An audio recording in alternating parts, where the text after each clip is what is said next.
My name is Michelle, and I never thought I'd be standing in a designer wedding dress store at 45, 7 months pregnant, being told by my boss's new wife that I needed to sing for my supper at their wedding reception. But there I was, my hand resting on my growing belly, listening to Victoria Sterling, soon to be Victoria Blackwood, explain exactly what she expected from The Help.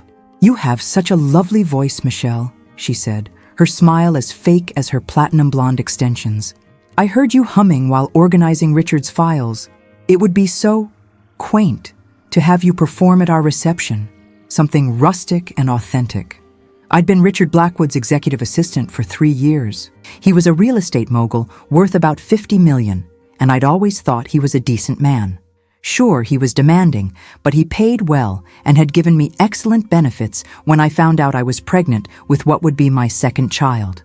My daughter Emma was already 22 and living her own life, but this unexpected pregnancy had turned my world upside down. "Mrs. Sterling," I said carefully, "I'm not sure I understand. You want me to perform at your wedding?" Victoria laughed, a sound like breaking crystal. "Oh, don't be modest.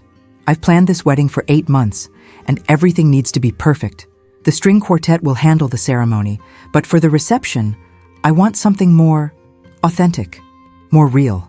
You understand." What I understood was that she wanted to parade me around like some kind of entertainment for her wealthy friends. A pregnant middle-aged woman singing while they sipped champagne that cost more than my monthly rent. "I'm not a professional singer," I said. "I'm Mr. Blackwood's assistant. And you'll continue to be," she said, her voice taking on an edge, "as long as you remember your place. Richard might think you're indispensable, but wives have a way of influencing their husband's decisions, especially when it comes to staffing choices." The threat hung in the air like expensive perfume. I needed this job desperately. The baby's father had disappeared the moment I told him I was pregnant, and my savings were already stretched thin from medical bills. At my age, finding another position with comparable pay and benefits would be nearly impossible. "What would you want me to sing?" I heard myself ask. Victoria clapped her hands together. "Something folksy. Maybe some Dolly Parton. Country music is so working class. It'll be perfect contrast to the elegance of the evening." Heat rushed to my cheeks. She wanted me to be a caricature, a reminder to her wealthy friends of how different they were from people like me. But before I could respond, my phone buzzed with a reminder about my doctor's appointment. I was having complications with this pregnancy, nothing dangerous yet, but my doctor had stressed the importance of avoiding stress. Standing in that boutique, being humiliated by a woman young enough to be my daughter, I felt my blood pressure rising. Hey everyone, if you're enjoying this story, please hit that subscribe button and turn on notifications. I share stories like this regularly, and trust me, you won't want to miss what happens next. This is just the beginning of how I turned the tables on Victoria Sterling. "I'll need to think about it," I said finally. Victoria's expression hardened. "There's nothing to think about, Michelle. You'll sing at my wedding, or you'll find yourself looking for a new job. And good luck finding someone willing to hire a pregnant woman your age." She turned and walked away, leaving me standing there with my hand on my belly and fire burning in my chest. I'd faced difficult situations before, raising Emma as a single mother, working my way up from receptionist to executive assistant, surviving a difficult divorce. But this felt different. This was about more than just a job. This was about dignity.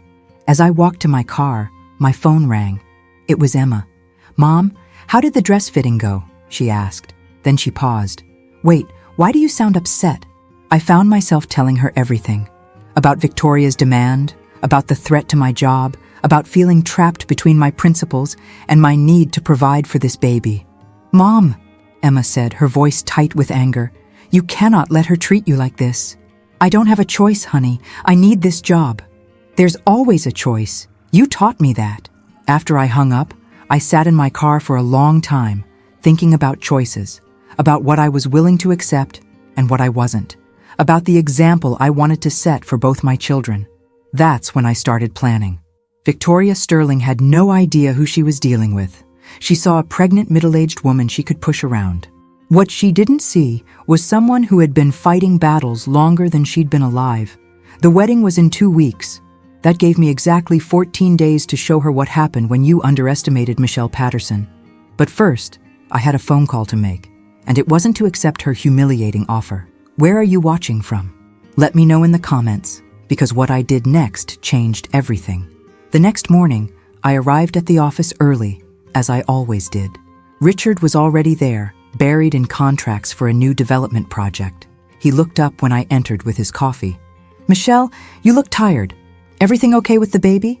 Richard had been supportive throughout my pregnancy, even though I knew some of his business associates questioned having a visibly pregnant assistant.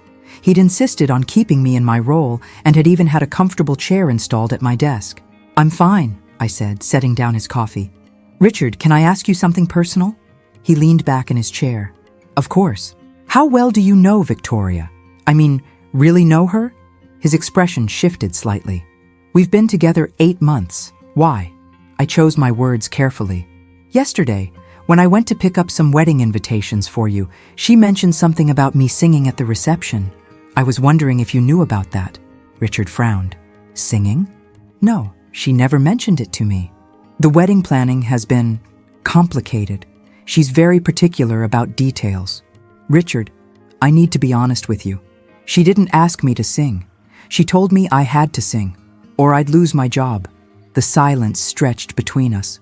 Richard's face went through several expressions before settling on something I'd never seen before. Genuine anger. "She said what?"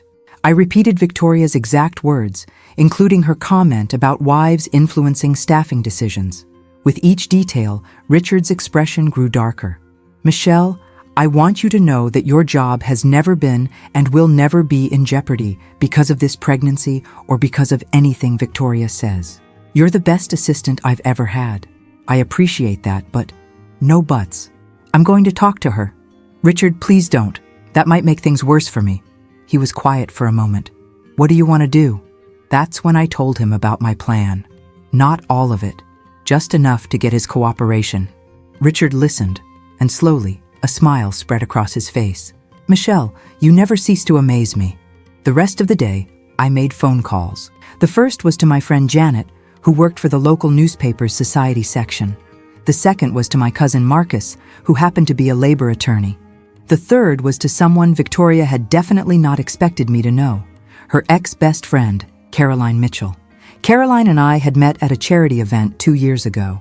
She'd been Victoria's maid of honor until they'd had a falling out over Victoria's treatment of the wedding staff. Caroline had some very interesting stories about Victoria's behavior, and more importantly, she had recordings. "Michelle, I've been waiting for someone to stand up to her," Caroline said when I called. "She's done this to other people. There was a florist she nearly drove to bankruptcy. A wedding planner she got blacklisted. She thinks her money makes her untouchable. Well, she's about to learn differently." That evening, I went home to my small apartment and started preparing. I pulled out my laptop and began researching labor laws, specifically regarding pregnancy discrimination and hostile work environments. Then I called Emma. "Mom, did you do what I think you did?" "Depends on what you think I did. Please tell me you're not just going to sing at her wedding and take it."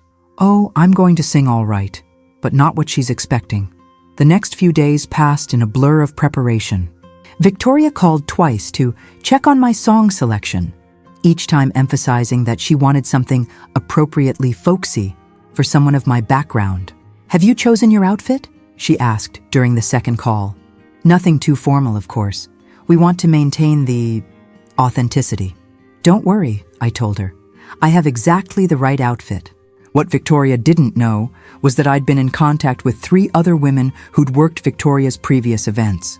A caterer who'd been publicly berated for using the wrong shade of white napkins. A photographer who'd been forced to work an 18-hour day without breaks because Victoria kept changing her mind about shots. A wedding coordinator who'd been blamed for rain on an outdoor event and had her final payment withheld. All 3 women had documentation. Emails, text messages, recorded phone calls. Victoria Sterling had a pattern of abusing people she considered beneath her, and we were about to make that pattern very, very public. Meanwhile, I was also working on my song selection. Victoria wanted country music. She was going to get it, just not the version she was expecting.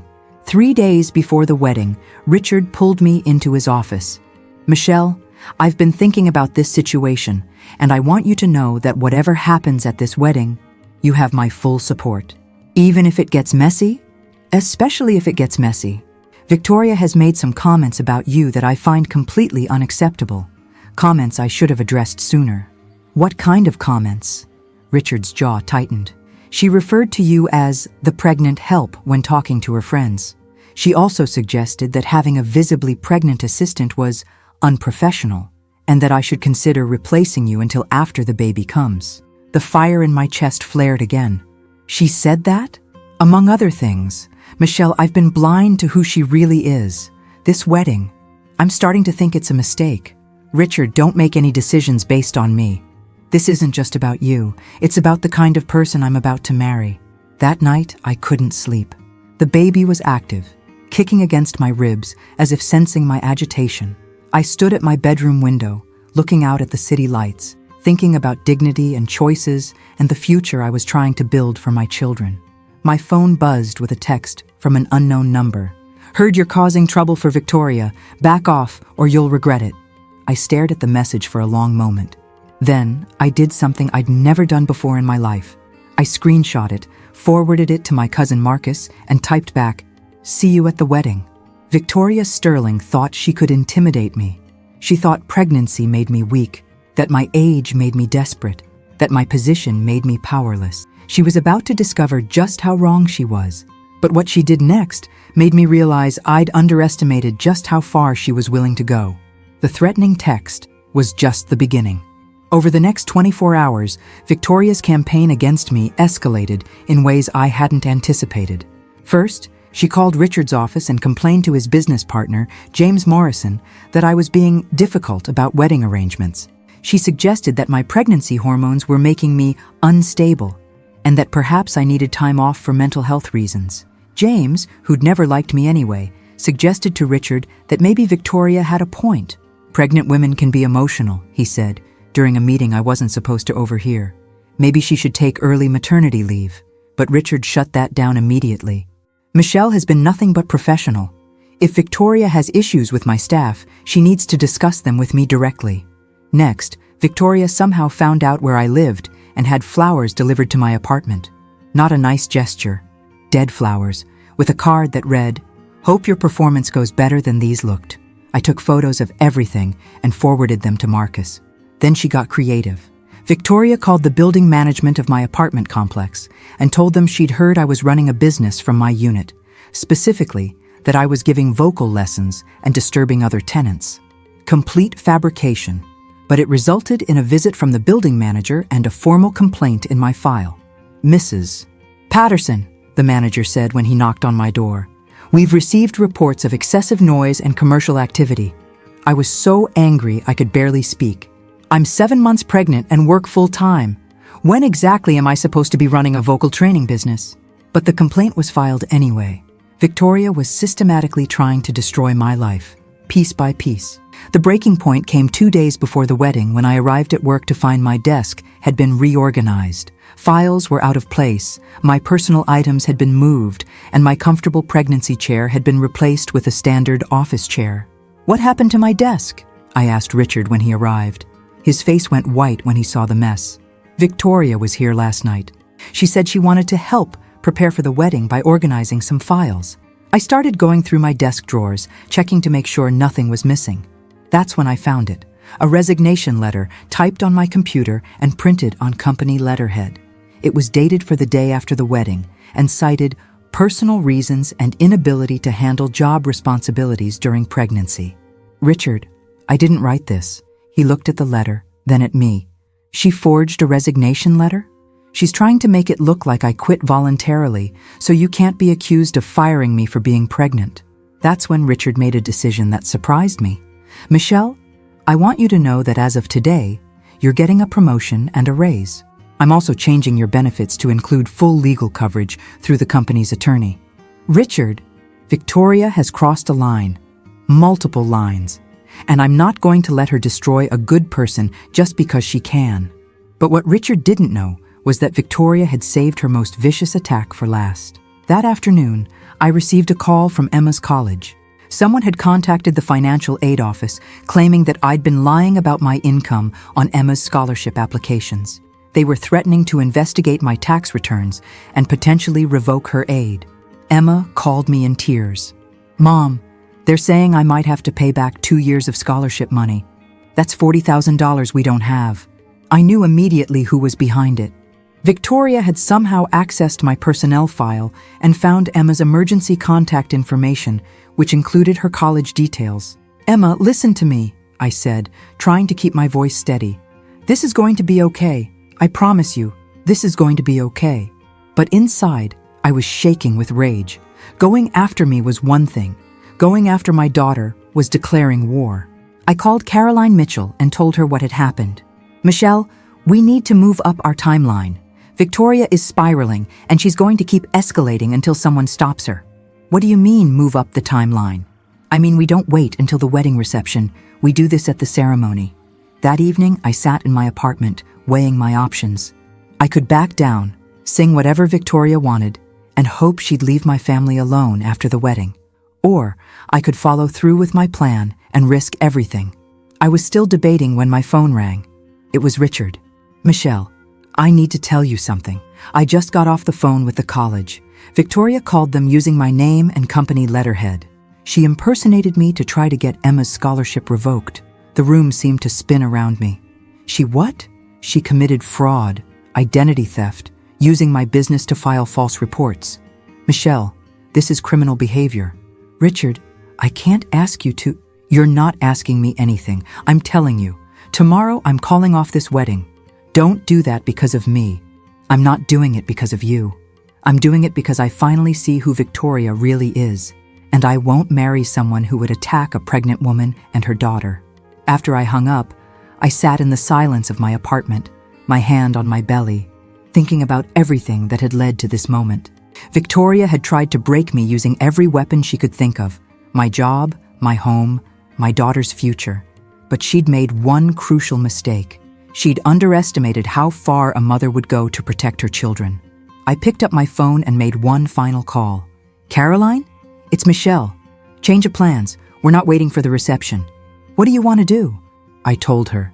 And for the first time in days, I smiled.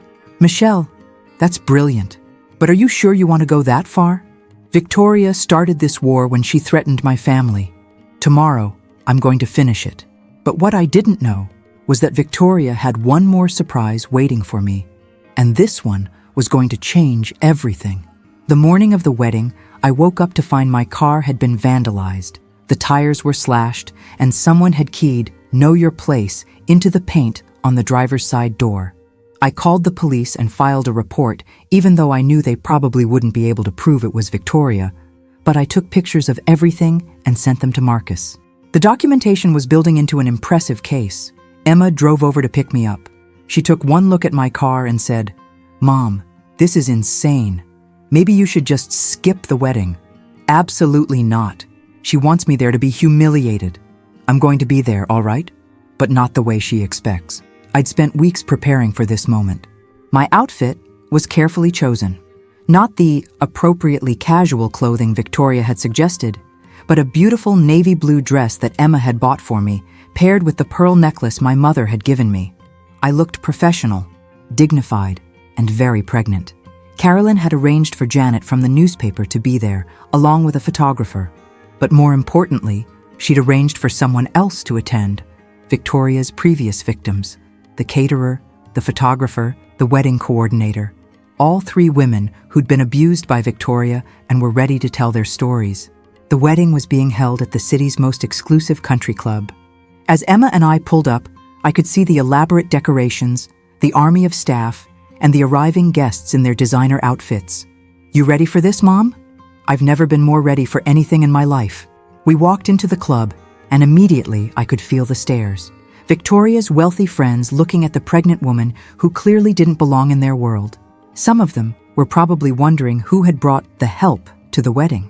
I found my assigned seat, in the back naturally, and waited. Caroline appeared beside me. "Everything's in place," she whispered. "Janet's here with her photographer. The other women are seated throughout the audience, and I have something you're going to want to see." She handed me her phone. On the screen was a recording of a conversation between Victoria and her wedding planner from 2 weeks ago. I want to make sure the hired help knows her place, Victoria's voice came through clearly. Especially that pregnant assistant of Richard's. She needs to understand that this is my world now, and she's only here because I allow it. Victoria, don't you think you're being a bit harsh? Harsh? Please. Women like her need to be put in their place. She's gotten too comfortable, too familiar with Richard. After the wedding, she'll be the first to go. I listened to the entire 3-minute recording, my anger building with each word. Victoria had planned this humiliation from the beginning, and the singing was just her way of marking her territory. The ceremony began, and I watched Richard standing at the altar.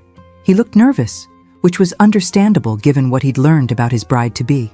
As Victoria walked down the aisle in her $10,000 dress, I wondered if he was having second thoughts, but the ceremony proceeded without incident.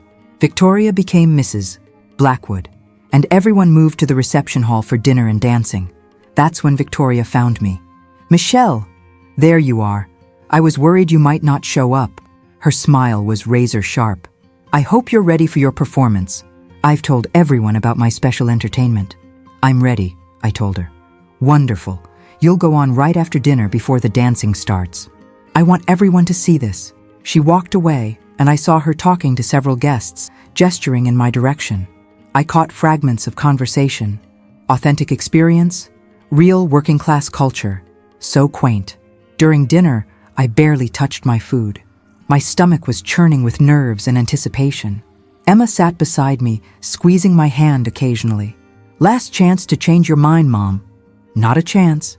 Finally, the moment arrived. Victoria stood up and tapped her champagne glass. Ladies and gentlemen, I have a special treat for you tonight.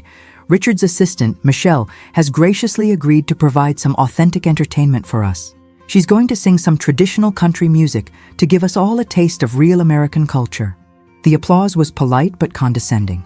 I could see the amused smiles, the way some guests were already pulling out their phones to record what they expected to be an amusing spectacle. Victoria gestured for me to come forward.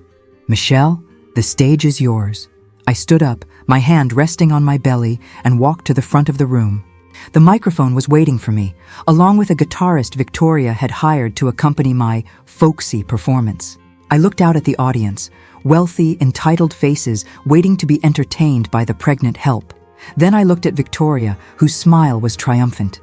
Thank you all for this opportunity, I began, my voice steady and clear. Victoria specifically requested that I share some authentic American music with you tonight. She wanted something real, something that represents the experiences of working people. Victoria nodded enthusiastically, not realizing where this was headed. So I've chosen a song that I think perfectly captures the spirit of what she's asking for.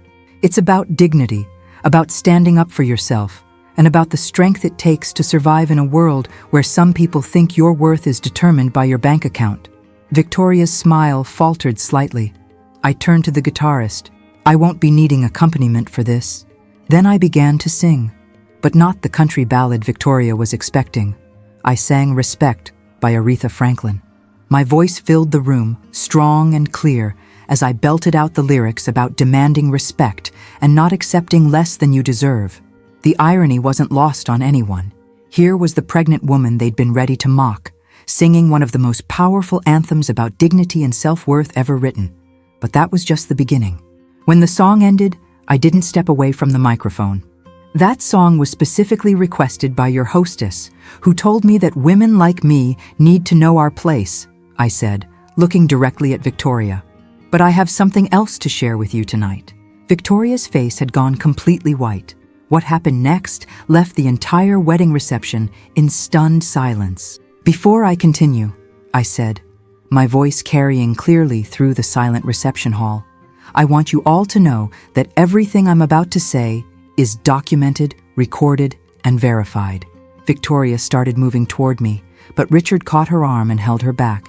His face was grim but determined. 3 weeks ago, Victoria Sterling, now Mrs. Blackwood, threatened my employment if I didn't agree to perform at this wedding. Her exact words were that I needed to sing for my supper and provide authentic entertainment for all of you. Murmurs rippled through the crowd. Some guests were looking confused, others uncomfortable. But that was just the beginning. Over the past 2 weeks, she has vandalized my property, filed false complaints against me with my apartment management, forged resignation letters using my employer's equipment, and committed identity fraud by impersonating my boss to attack my daughter's college scholarship. Victoria finally found her voice.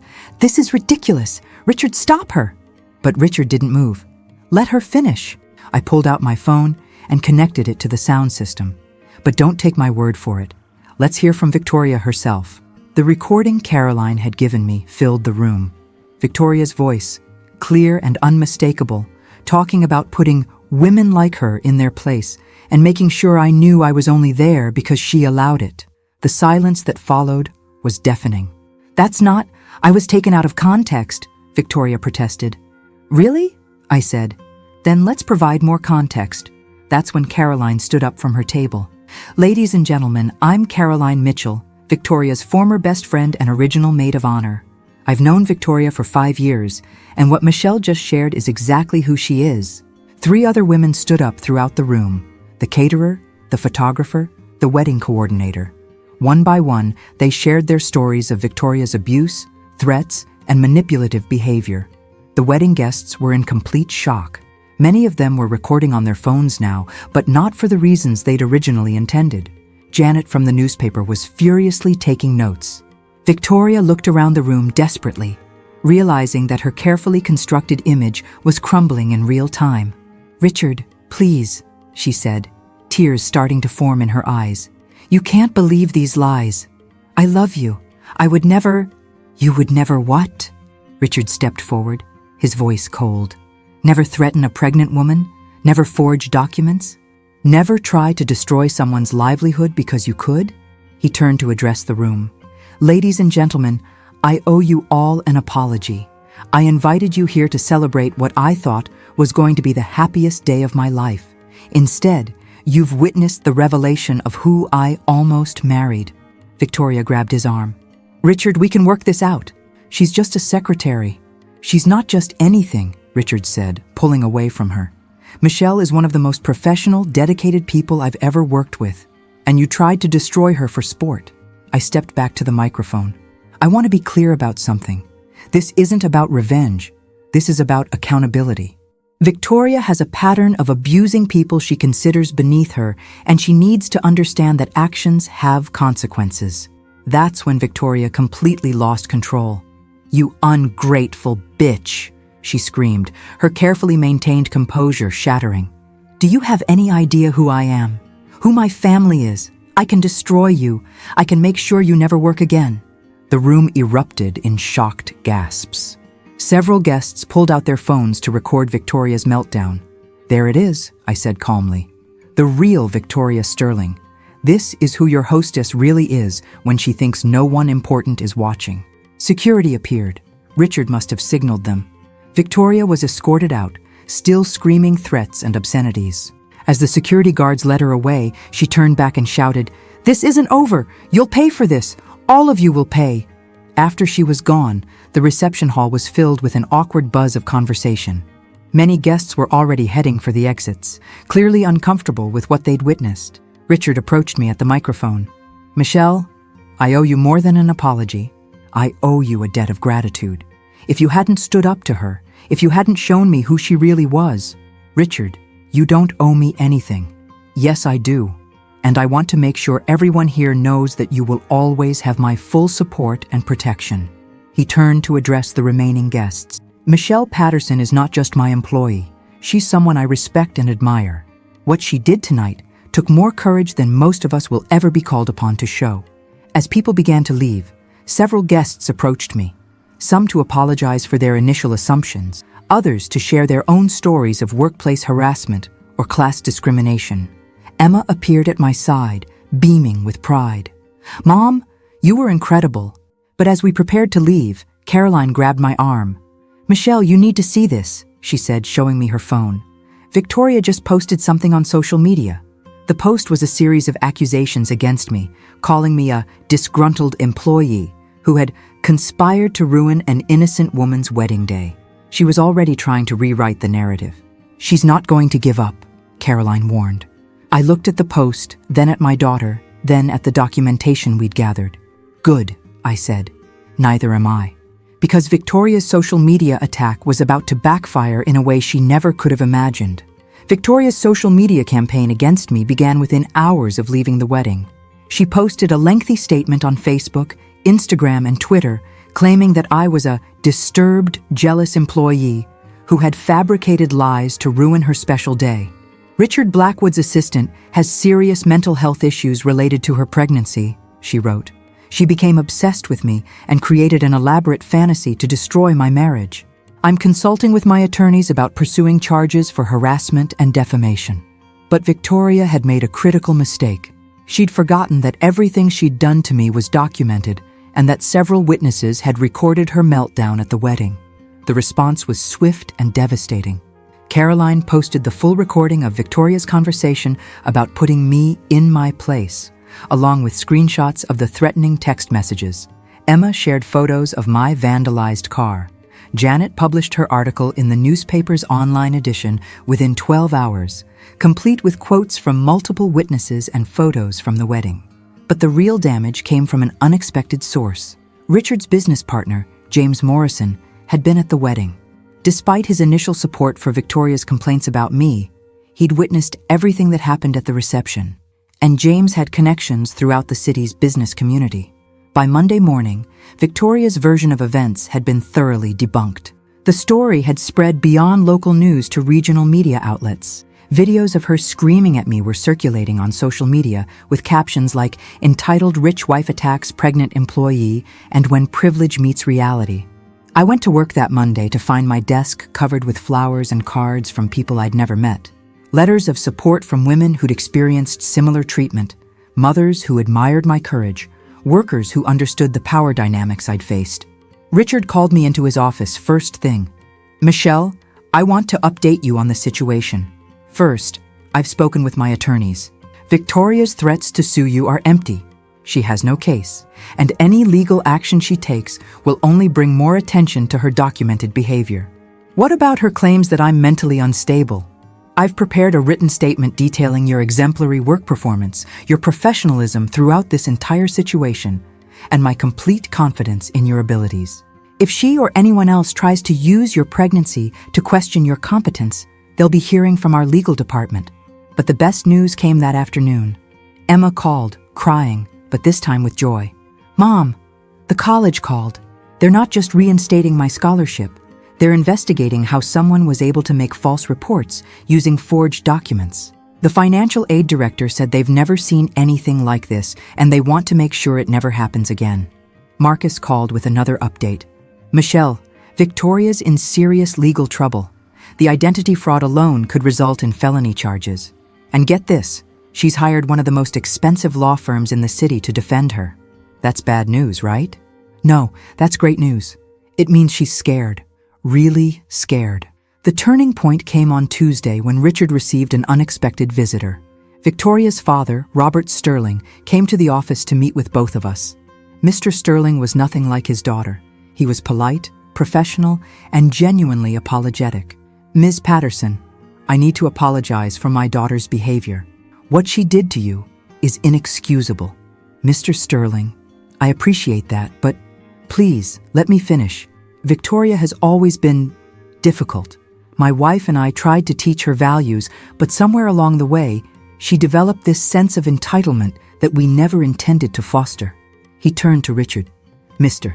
Blackwood, I want you to know that Victoria will not be receiving any financial support from our family for legal fees related to this matter. She needs to face the consequences of her actions. I appreciate you coming here, Mr. Sterling. There's more. I'm also here to make a formal offer to Ms. Patterson." He handed me a check that made my eyes widen. It was enough to cover Emma's entire college expenses, plus a significant amount for the new baby's needs. "This isn't hush money," he clarified quickly. "It's restitution. My daughter caused you genuine harm, and I want to make sure you and your family aren't hurt financially because of her actions." I stared at the check, overwhelmed. "Mr. Sterling, this is incredibly generous, but I can't accept this much money. You can, and you will.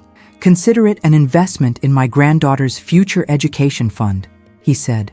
then paused. My daughter may not have learned the value of treating people with dignity, but maybe your children will help teach the next generation better lessons. That evening, as I sat in my apartment with Emma, going through all the supportive messages I'd received, I felt something I hadn't experienced in weeks.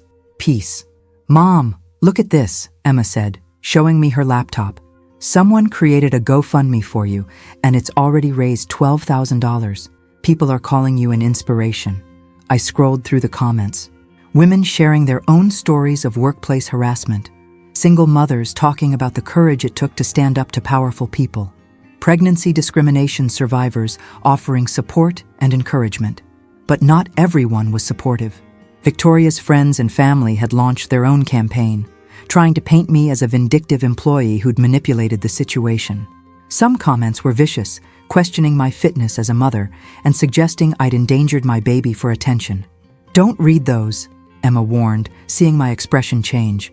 "I have to. I need to know what we're dealing with." That's when my phone rang. It was Caroline. "Michelle, we have a problem. Victoria just hired a private investigator to dig into your background. She's looking for anything she can use to discredit you." My stomach dropped. "What kind of anything?" "Everything. Your divorce, your finances, your pregnancy, Emma's father's identity. She's going scorched earth." I thought about my past, searching for anything Victoria could weaponize against me. My divorce had been messy but legal. My finances were tight but honest. The father of this baby was a mistake, but not a scandal. "Let her look," I said finally. "I've got nothing to hide." "Michelle, are you sure? Private investigators can make even innocent things look suspicious." "Caroline, I've been poor. I've made mistakes. I've struggled. But I've never been dishonest, and I've never hurt anyone. If Victoria wants to put my life under a microscope, she's welcome to try." The next morning brought unexpected news. Janet from the newspaper called with an update.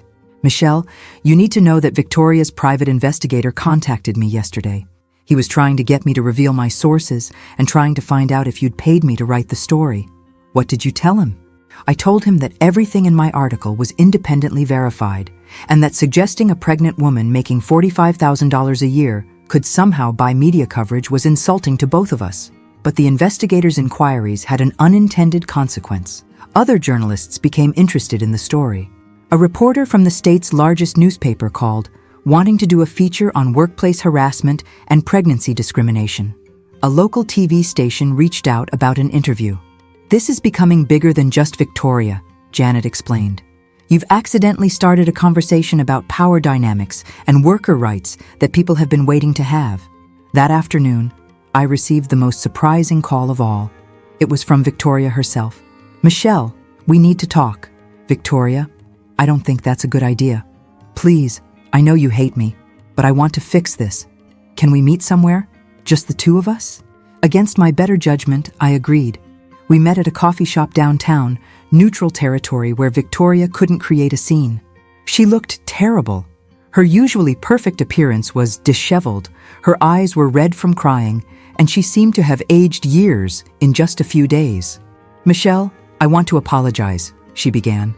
"Okay, I know I handled everything wrong. I was stressed about the wedding, and I took it out on you. I never meant for things to go this far." I studied her face, looking for sincerity. "Victoria, you didn't just handle things wrong. You systematically tried to destroy my life. I know, and I'm sorry. But the media attention is killing me. My reputation is ruined. My friends won't return my calls. My family is ashamed of me. And I want to make a deal with you." There it was. Not genuine remorse, but another attempt at manipulation. "What kind of deal?"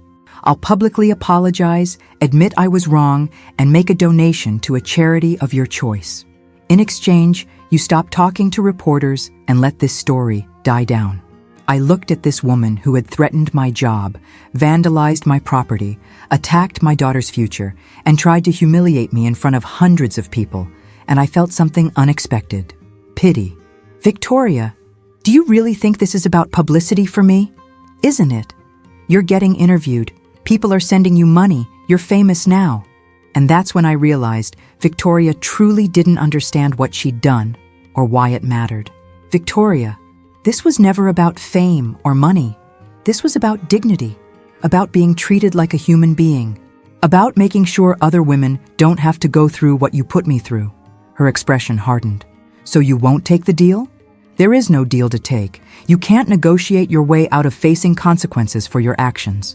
Victoria stood up abruptly. Fine, then you've made your choice. My investigators are going to find every mistake you've ever made, every secret you've tried to hide. When I'm done with you, no one will remember what I did. They'll only remember what you are. As she walked away, I realized something important. Victoria Sterling Blackwood still didn't understand that she'd already lost, but her final threat was about to backfire in the most spectacular way possible. Victoria's investigation into my background began immediately, but the results weren't what she'd hoped for. Instead of finding scandals, her private investigator uncovered a story that made me look even more sympathetic. 3 days after our coffee shop meeting, Janet called me with surprising news. Michelle, Victoria's PI contacted your ex-husband. My blood ran cold. What did David tell him? Actually, that's the surprising part. David refused to say anything negative about you. In fact, he told the investigator that you were an excellent mother and that your divorce was amicable. He even said he respected how you'd handled raising Emma as a single parent. I was stunned. David and I hadn't spoken in years, but apparently he'd maintained enough respect for me to refuse Victoria's attempt to dig up dirt on our marriage. There's more, Janet continued. The investigator also contacted your former employers. Every single one gave you glowing references. Your college professors remembered you as hardworking and honest. Even your neighbors had nothing but positive things to say. Victoria's scorched earth strategy was backfiring spectacularly. Instead of finding ammunition against me, she was inadvertently documenting my good character and work ethic. But Victoria wasn't giving up. If she couldn't find real scandals, she was prepared to manufacture them. That Friday, I woke up to find a story on a gossip blog claiming that I was having an affair with Richard, that my pregnancy was the result of our relationship, and that I deliberately sabotaged his wedding out of jealousy. The story was completely fabricated, but it was detailed enough to seem plausible to people who didn't know the facts. It included anonymous sources and carefully cropped photos of Richard and me at various work events that made our professional interactions look intimate. Emma called me, upset. Mom, people are sharing this horrible story about you online. Honey, it's not true, and anyone who knows me knows it's not true. But what if people believe it? That's when Richard called. He was furious. Michelle, I just saw the story. This is defamation, pure and simple. My attorneys are already working on getting it taken down. Richard, I'm so sorry you're being dragged into this. You have nothing to apologize for. This is Victoria's doing, and she's going to pay for it. Within hours, Richard's legal team had traced the story back to its source. It had been planted by a PR firm Victoria had hired to manage her reputation crisis. The firm had created fake email accounts, fabricated quotes, and used doctored photos to create a completely false narrative. But Victoria had made a fatal error. In her desperation to destroy me, she'd committed actual crimes: defamation, fraud, and conspiracy to commit libel. Marcus called with the legal update. Michelle, this is huge. We now have evidence that Victoria and her PR firm conspired to publish false information about you and Richard. This isn't just unethical, it's criminal. What does that mean? It means Victoria just handed us everything we need for both criminal charges and a civil lawsuit.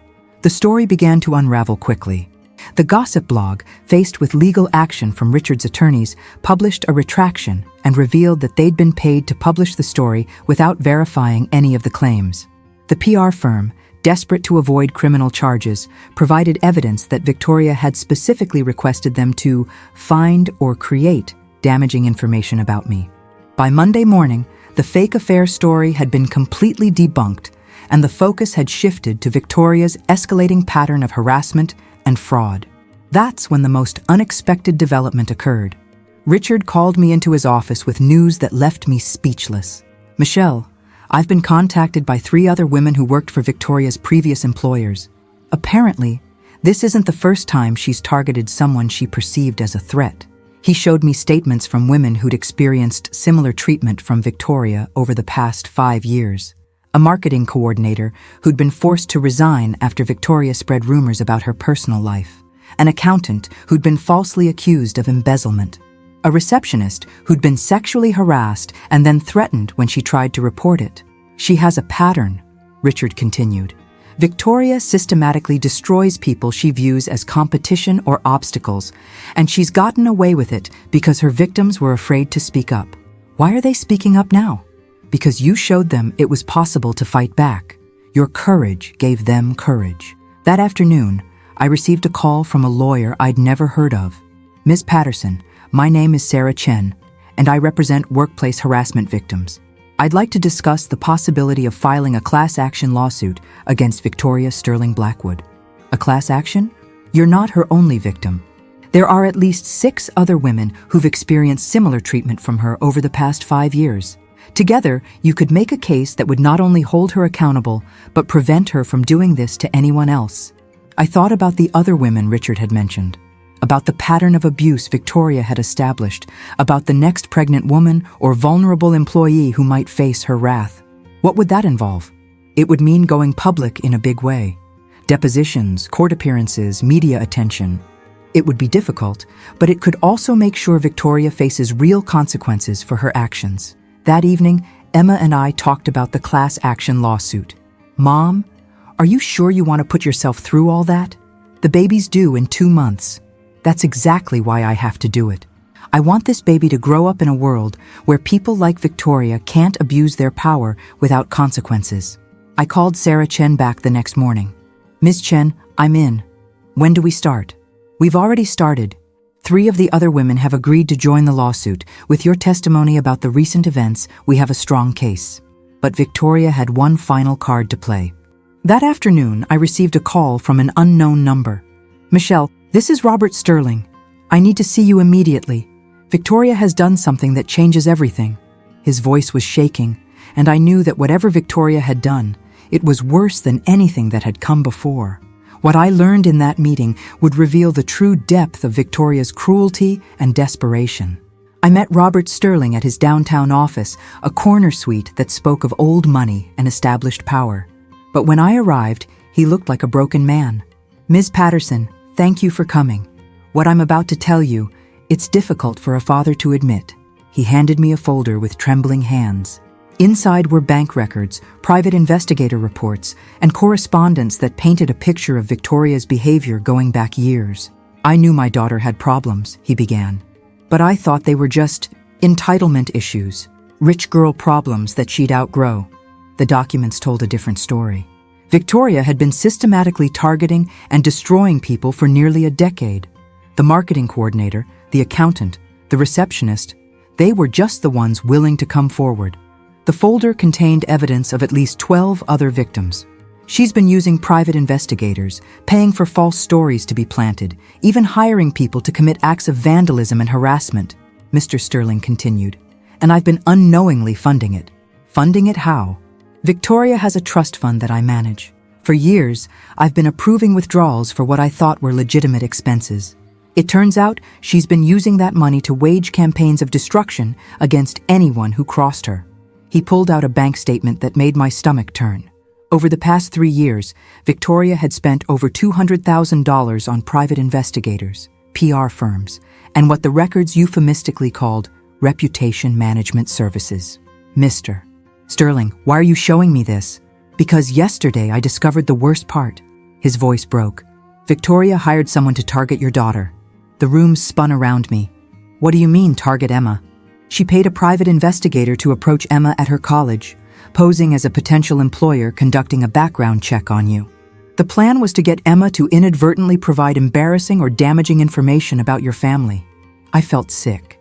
Did they approach her? No. The investigator developed a conscience and came to me instead. He's prepared to testify about everything Victoria hired him to do. Mr. Sterling stood up and walked to his window. Ms. Patterson, my daughter is a sociopath. I've been in denial about it for years, but I can't ignore it anymore. She needs serious psychological help, and she needs to be stopped before she destroys more lives. What are you asking me to do? I'm asking you to let me help you stop her. I have all the financial records, all the evidence of her campaigns against her victims. I'll testify, I'll provide documentation, and I'll make sure she never has access to the resources she's been using to hurt people. I looked at this man who was prepared to destroy his own daughter to prevent her from hurting others. Mr. Sterling, I can't imagine how difficult this is for you. It's the hardest thing I've ever done, but Victoria has become dangerous. If I don't stop her now, someone is going to get seriously hurt.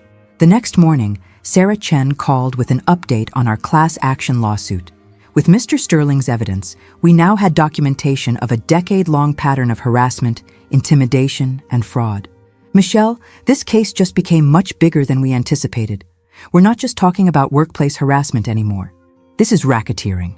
Victoria has been operating what amounts to a criminal enterprise. What does that mean for us?